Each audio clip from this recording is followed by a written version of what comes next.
2차 시수업 바로 다시 들어가도록 하겠습니다. 선생님이 이제부터 들어가는 부분은 굉장히 꼼꼼하게 체크하지 않으시면 한 번 보고 대부분 기억하고 외우신 분들은 거의 없었던 것 같아요. 꼼꼼하게 하지 않으면 굉장히 힘들겠죠? 여러분들 믿을 테니까 한 번은 보시고 두 번째 꼼꼼하게 하세요. 저번 시간에 했던 내용입니다. 중력이라는 건 질량이 있는 모든 물체에 작용하는 힘이다. 거기서 태양과 지구 사이에는 끌어당기는 힘이 있는데 이거는 만유인력이라고 얘기를 하고 인력만 작용한다 라고 얘기했습니다. 그래서 질량과 무게를 선생님이 비교를 해줬었어요. 그럼 이번에는 선생님하고 어떤 부분을 얘기를 할 거냐면 중력이라고 하는 부분은 중력은 선생님이 얘기했어요. 중력은 인력밖에 없구나. 인력이라고 하는 거는 이렇게 당기는 힘, 당기는 힘만 있구나. 그것이 중력이구나. 그래서 청력은 있냐? 이렇게 미는 힘, 서로 이렇게 미는데 이걸 청력이라고 해요. 청력은 있다 없다? 청력은 선생님 분명히 뭐라고 얘기했었지? 청력은 없다. 청력은 없기 때문에 얘는 얘기할 수가 없어요. 그래서 중력은 선생님 이제 공식으로 들어갑니다. 그럼 중력은 어떻게 되냐? 예를 들어서 A라고 하는 질량이 M 원인 물체가 있고 B라고 하는 물체가 이렇게 있습니다. 질량이 라지 M이라고 얘기를 할까? 그랬을 때 질량을 가지고 있는 두 물체는 끌어당기는 이렇게 힘이 있습니다. 선생님 이거의 길이와 이거의 길이를 같다라고 얘기를 하면 얘를 A가 B를 끌어당기는 힘, 얘는 A가 B를 끌어당기는 힘이고 요거는 B가 A를 끌어당기는 힘인데 항상 이 힘 F와 요 힘 F 다시는 항상 같습니다. 여러분들이 오류를 느끼는 게 뭐냐면 예를 들어서 질량이 하나는 이렇게 커요. 질량이 라지 M, 하나는 이렇게 작아요. M. 그리고 얘는 C와 D라고 합시다. 이 사이에 얘도 이렇게 끌어당기는 힘이 있고 얘도 끌어당기는 힘, 즉 C가 D를 끌어당기는 힘과 D가 C를 끌어당기는 힘은 여러분들이 착각하는 게 뭐냐 하면 얘가 질량이 크니까 얘가 끌어당기는 힘은 이만큼 셀 거고 아이고 손에 빨간색 좀 두툼한 걸로 할까?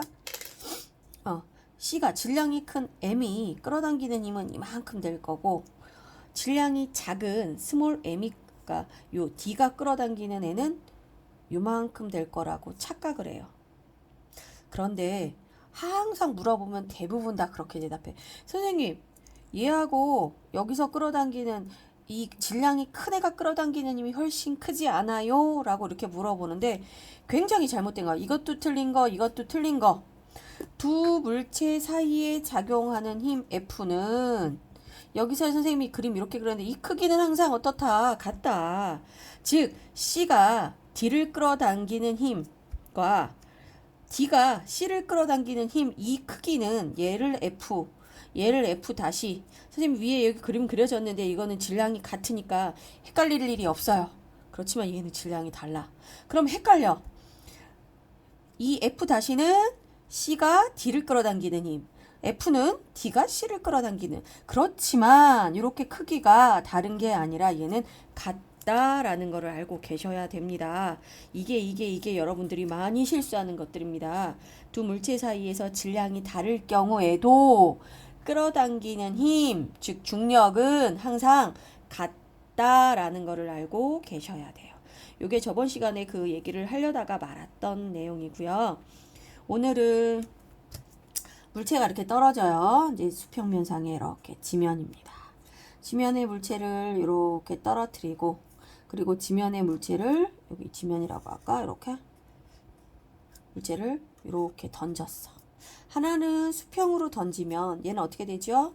이렇게 포물선 운동이 돼서 내려올 거예요. 여기가 이렇게 지면이라고 하면. 그리고 얘는 이렇게 점점 아래로 내려오겠죠. 여러분들 그런데 중요한 거는 선생님이 항상 얘기하는 거지만 얘 둘 다 힘이 작용하고 있어요. 무슨 힘? 중력. 아이고 이게 그새 또 이렇게 돼버렸네.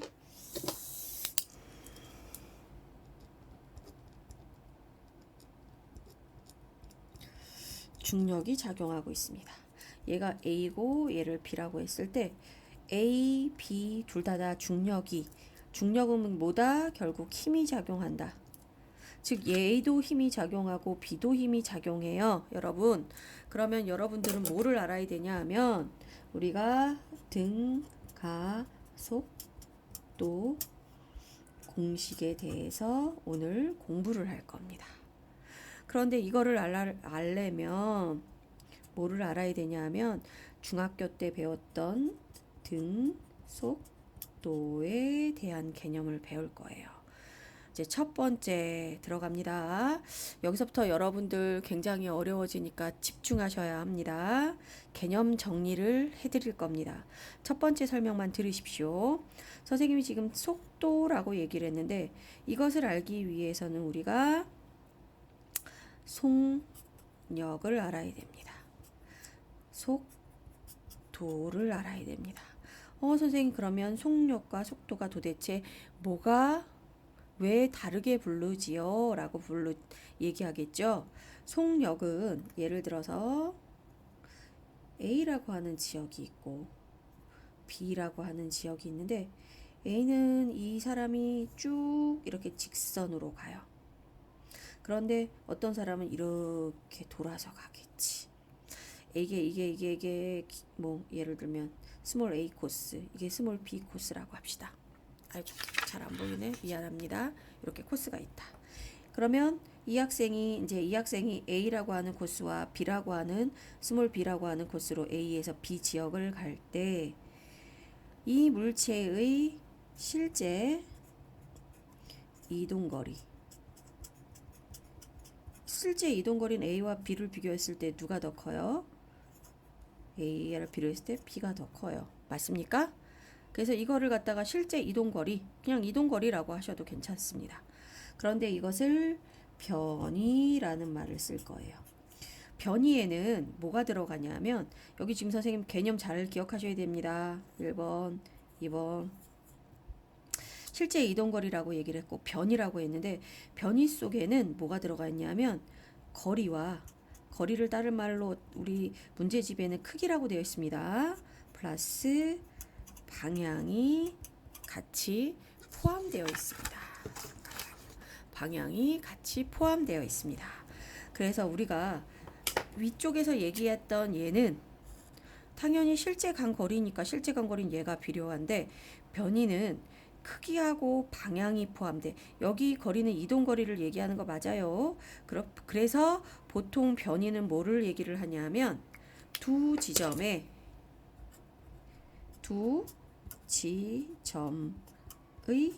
직선거리. 이거를 뭐라고 한다? 변이라고 한다. 뭐가 들어간다? 이동거리는 실제 물체가 이동한 거리를 이동거리. 변이는 크기, 즉 거리 더하기 방향이 들어간다. 그래서 이렇게 동쪽, 서쪽, 남쪽, 북쪽 이렇게 들어가기도 하고요. 아니면 오른쪽, 선생님 미안합니다. 왼쪽 이렇게도 설명을 합니다. 이동거리 지금 기억하시나요? 다시 그러면 한 장을 넘겨 선생님 옆으로 가도 될까요? 이렇게 갈게요. 그러면 선생님 방금 얘기했던 것처럼 이동거리와 변이는 다르구나. 이동거리를 S라고 기호를 씁니다. 그러면 변이는 뭐라고 쓰냐면 위에다 화살표를 써요.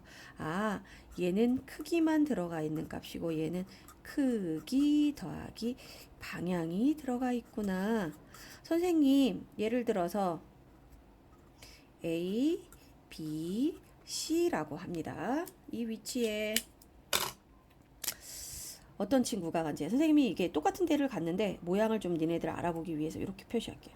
A를 지나서 B를 지나서 이렇게 해서 갔다가 B를 찍고 다시 B까지 왔어요. 이렇게.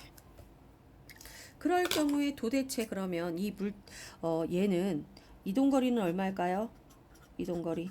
예를 들어서 여기 간 데를 10m다. 그리고 여기 간 데를 5m다. 이렇게 얘기해주면 이동거리는 실제 물체의, 기억하시나요? 다시 들어갑니다.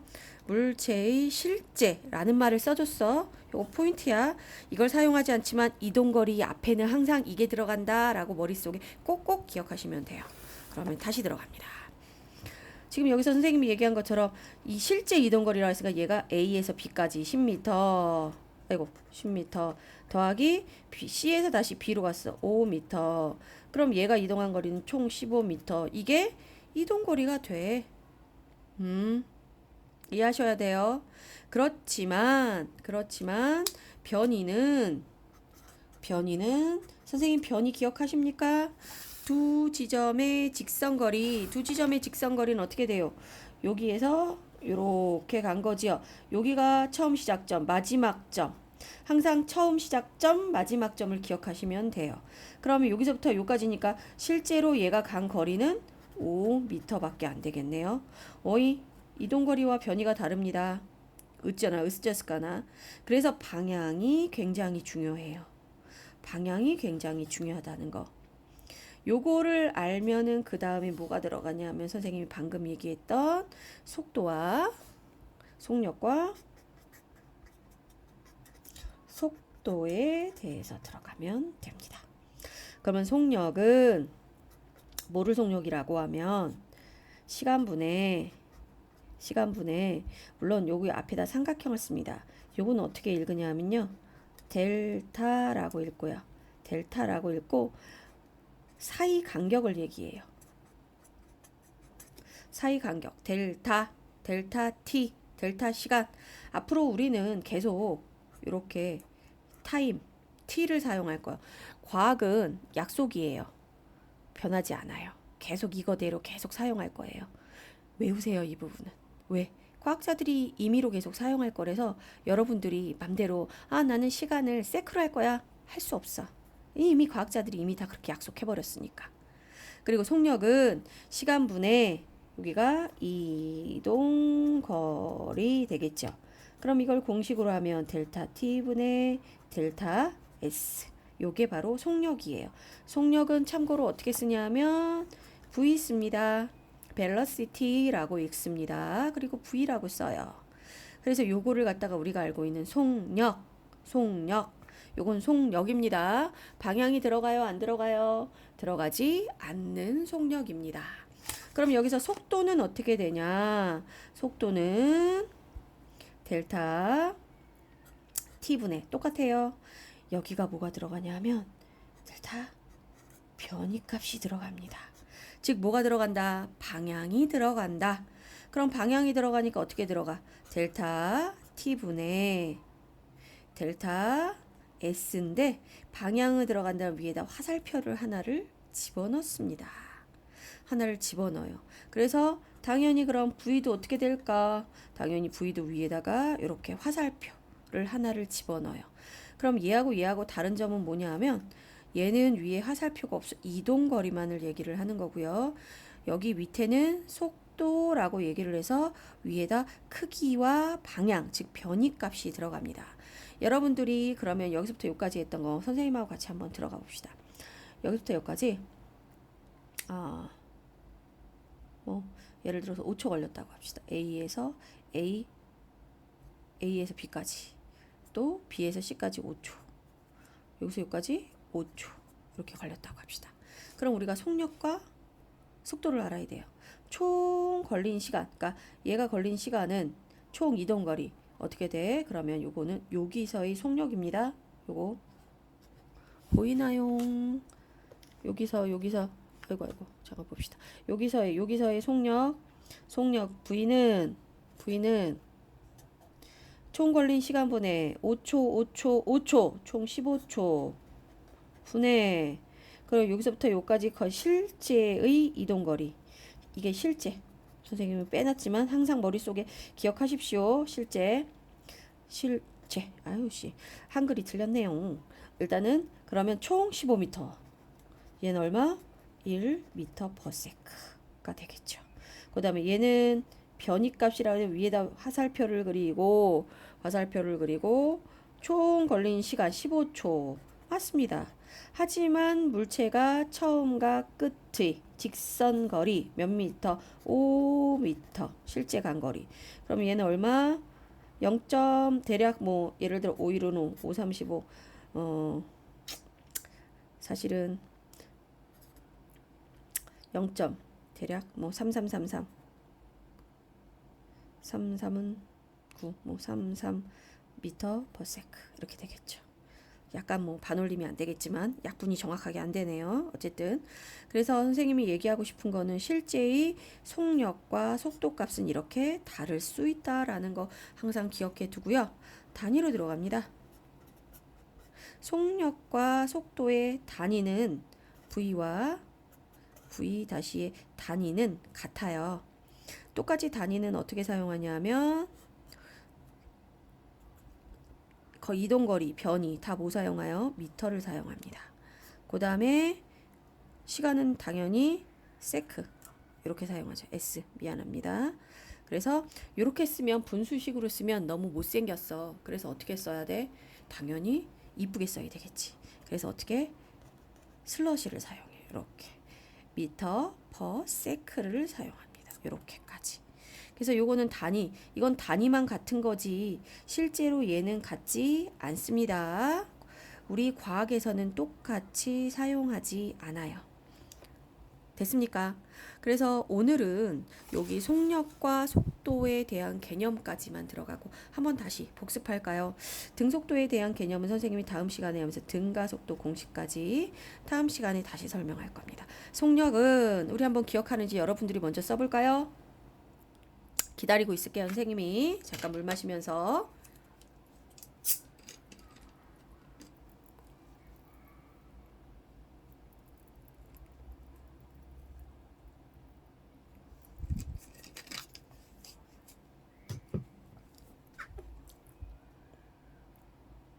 됐나요? 되길 바랍니다. 속력은 이제 여러분들이 다 하셨을 거라고 생각해요. 시간분의 델타 t분의 어떻게 된다고? 델타 S. 그래서 이렇게 쓸 수 있다라고 얘기했던 거 기억하시죠? 속도는 델타 t분의 델타 S. S 위에 어떻게 화살표 방향하고요. 왜? 편익값이니까 여긴 편익 시간분의 편익값입니다. 그다음 v 벨로시티에 이렇게 화살표를 그리면 아 얘는 같지 않구나 라는 거 기억하고 계셔야 됩니다. 선생님은 이육형 선생님하고 같이 수업하고요. 이육형 선생님이 목요일날 수업 올리시고 저는 월요일날 수업을 올립니다. 한 가지만 더 얘기하도록 하겠습니다. 여러분들이 선생님이 등가속도 공식을 배우고 나면 과학 탐구 실험 책이 있을 겁니다. 과학 탐구 실험을 한 2주에 한 번 아니면 3주에 한 번 정도 선생님하고 같이 들어갈 거예요.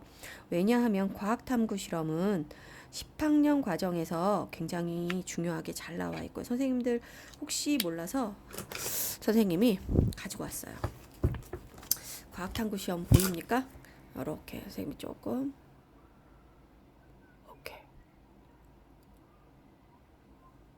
삐뚤어졌네요. 이렇게 과학탐구 실험. 요게 이제 과학탐구 실험 책입니다, 여러분들. 과학탐구 실험에는 어떻게 복차가 되어 있냐 하면 이렇게 이제 되어 있는데 첫 번째 볼게요. 첫 번째는 역사 속의 과학탐구라고 되어 있어서 이렇게 되어 있는데 이 부분들은 대부분 우리 수업에 첫 번째 자유낙하 운동과 수평방향으로 던진 물체의 운동 비교하기. 사실 이거를 직접 실험을 해서 여러분들하고 같이 보면 참 좋겠는데 선생님이 동영상만 다음 시간에 이제 공부를 다 하고 나서 요거 하면서 동영상까지 첨부를 할 거예요. 그래서 선생님하고 요거 수업을 진행을 할 거고요. 생활 속의 과학탐구라든가 첨단 과학탐구 파트는 여러분들이 논문이라든가 소논문 대회에 앞으로 고등학교는 굉장히 많은 대회들이 있습니다. 물론 이제 대회란 명칭을 교육부에서는 쓰지 말아라. 나이스상의 대회란 명칭은 아니지만 어쨌든 대회의 형식을 빌려서 수많은 어쨌든 상들이 준비가 되어 있습니다. 이런 것들을 여러분들이 이제 준비를 하기 위해서는 논문을 소논문 쓰는 방법을 배워야 되고요. 지금 여기 나와 있는 과학탐구 실험에 있는 이런 논문 형식이죠. 대부분 다 여기 지금 과학탐구 보고서 쓰는 방법이 나오는데 선생님하고 이런 과학탐구 쓰는 보고서 양식부터 그 다음에 가설을 연역적 방법, 그 다음에 귀납적 방법, 그리고 탐구 보고서 작성 방법 보이시죠? 탐구 보고서 작성 방법, 그 다음 탐구 보고서 거기에 실험실 안전 수치까지 해서 다음 시간에는 이제 다다음 시간 정도 될 것 같아요. 과학 탐구 실험에 대해서 쭉 설명을 해줄 거고요. 실험 기구 사용 방법도 한번 쑥 집어 넘고 갈 겁니다. 이렇게. 그래서 여러분들이 사실은 과학탐구 교과서가 있다라고 하면 이거를 받으셔도 되고요. 선생님 1차시 수업에 과학탐구 실험 파일을 올렸는데 혹시 못 본 사람들을 위해서 공지사항에 기본적으로 올려놓겠습니다. 그래서 다운받아서 요거를 같이 보셔도 되고요. 책이 없는 사람은 책이 없어도 상관없습니다. 아니면 선생님 수업만 들어도 선생님과 같이 화면을 보면서 할 거기 때문에 여러분들이 굳이 책이 없어도 상관은 없지만 내 책에다가 체크하면서 할 거다라고 하고 싶은 사람들은 아무래도 준비하시는 게 좋겠죠. 그래서 과학탐구 실험도 같이 진행하도록 하겠습니다. 그래서 오늘은 수업을 중력 파트, 왜냐하면 이 부분은 중학교 때 배운 내용인데 여러분들이 속력과 속도에 대한 개념을 그냥 전체적으로 비스쿠무리하게 질량과 무게도 비스쿠무리하게 그냥 대충 하는데 대충 알면은 고등학교에서는 안 됩니다. 그렇기 때문에 선생님이 꼼꼼하게 체크해 주시는 대로 반복해서 보시기 바랍니다. 힘든 공부 열심히 하셨고요. 오늘도 다음 주에 선생님이 다시 수업 공부 진행하도록 할 테니까 여러분들 다음 시간에는 더 마음 단단하게 먹어서, 왜냐하면 등가속도 운동 공식이라고 했죠. 더 어렵습니다. 그리고 공식 유도도 훨씬 어려워요. 여러분들이 반드시 기억하셔서 노트 필기도 준비하시고요. 꼼꼼하게 공부할 거. 고등학교 때는 선생님 분명 얘기했습니다. 쉽지 않다고요. 어려우니까 몇 번 반복해서 문제집을 가지고 있는 사람들을 문제를 풀어보고요. 선생님이 1단원이 끝나면 문제풀이도 여러분들한테 드릴 예정입니다. 아셨죠? 조금만 기다리십시오. 수고하셨습니다. 다음 시간에 뵐게요.